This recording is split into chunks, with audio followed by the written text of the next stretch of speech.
Hello, I'm Mike Hamberger, founder of DC Running Coach, operating in Washington, D.C. since 2006, and I'm finally putting together my own video series on proper running form. My main goal in creating this video series is to help clear up some misconceptions that are still floating around out there in the greater run community, specifically, and to cut right to the chase, I will share with you reasons why running on your forefoot is not advantageous, why running with a cadence or stride rate at 180 steps per minute, or if you think about it one leg at a time, 90 steps per minute, why that is not necessarily clearing up a lot of these injuries, and why it might not be changing your foot strike at all. And related to that, why minimalist run shoes or zero drop run shoes aren't clearing up a lot of these injuries. In fact, might be having the opposite effect, causing some new injuries, and also not changing your foot strike at all. Those three major aspects of run form, stride rate or cadence, stride length, and foot strike, for which running shoes ties into that last category of foot strike, that's the main motivator for me making this video series. But I will certainly cover other aspects of running form as well, such as arm swing and posture. I have coached over 1,000 individual run form sessions in my DC Running Coach career, in what I call Running 101 sessions. And it's not just for beginners, as the name 101 might imply, as I work with a handful of Olympians over the years representing various sports, and I will say more about myself in a separate introductory video. But in the meantime, my website is dcrunningcoach.com. This is my book, available on Amazon, The Art of Run Training, using sports psychology and physiology for optimal performance. This book, and certainly this video series, is definitely my way of giving back to the run community. The feedback I've gotten over the years from these individual run form sessions, and also from clinics when I presented, confirms that I'm teaching mechanics using language that is different than most of the articles and other run form videos that are out there. And I said most, not all, because I do recognize that we're all ultimately shooting for the same end goal in teaching proper running form. And I do recognize that there are other good run form videos out there. So what I hope to offer is just different perspectives, that there's many different angles and views in getting to the same end goal.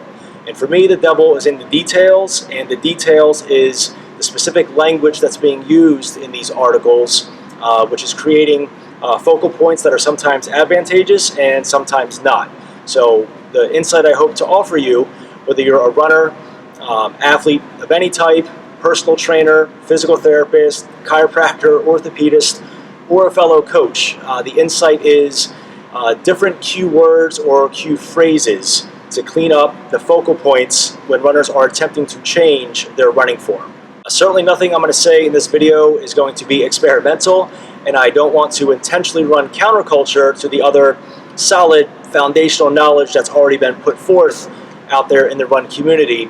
But again, I will offer just different perspectives. Doesn't mean my video is right and other videos are wrong, but I know, for instance, I'm going to give a huge percentage of you out there watching this video a big sigh of relief when I explain reasons why that change to a new shoe 2 years ago didn't meet with the success you were hoping for, why maybe you picked up new injuries as you changed to a forefoot strike or tried to get into, again, what I would call an unnaturally high cadence. So if I had to create just a small list of 5 key points, the big 5 that I would consider to determine your running form, it is arm swing, posture, stride rate or cadence or RPMs.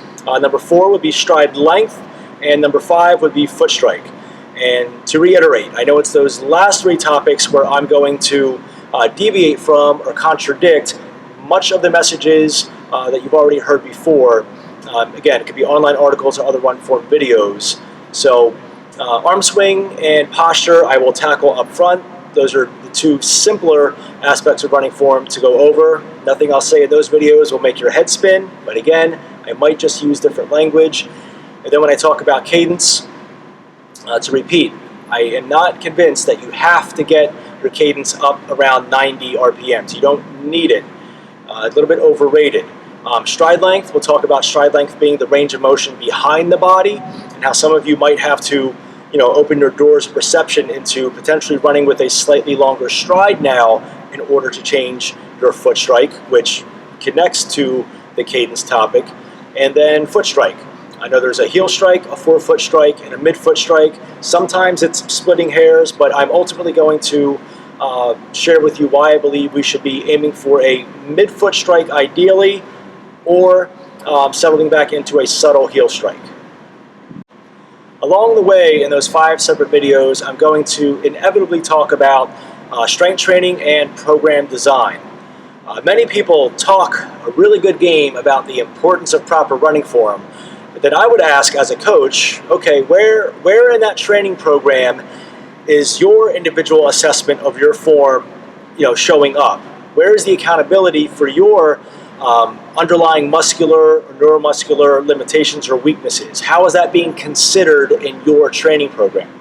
When people come to me for training, I don't have a beginner, intermediate, advanced training program ready to go.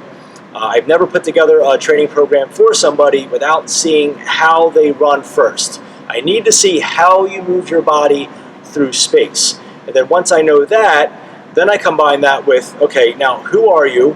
What are you training for? And how much time do we have to work with? That's where the conversation should begin. And that is how I build a individualized, customized training program from scratch just for you that does factor your individual run form. Once I see how you move your body through space, I know how many days per week you could or should run or not, how many miles per week you could or should run or not, and then even thinking about all the different types of speed work we can do. The consideration is some of these might be better for you right now, some of these we might want to put on the back burner and give to you later as we build in more strength training to allow you to better adapt to those faster speed workouts down the road. So that's just a little bit of how some of the light bulbs go off over my head like the paparazzi when I see your actual run form. But I cannot take a plastic mold and fit it over everyone, and you all must run the same way. So there's certainly no fitting round pegs through square holes in my coaching philosophy. I would be a fool to take that approach. Right, certainly many factors go into program design. Hence the title of my book, The Art of Run Training, trying to figure out how to piece all this seemingly conflicting information that's out there into one well-equipped puzzle. And your physical therapist, your chiropractor, and your strength training, to me, become much more pivotal in getting you, further and further down the road with, running faster and or farther while staving off the nagging injuries. To me, those elements are much more pivotal than potentially just changing your shoes or trying to pick up your cadence. And I will explain why throughout this video series. And finally, to put us all on the same page today with simple language that I can use throughout these videos on the fly and just keep moving, keep talking, I'll use an analogy that we have 5 gears like a car.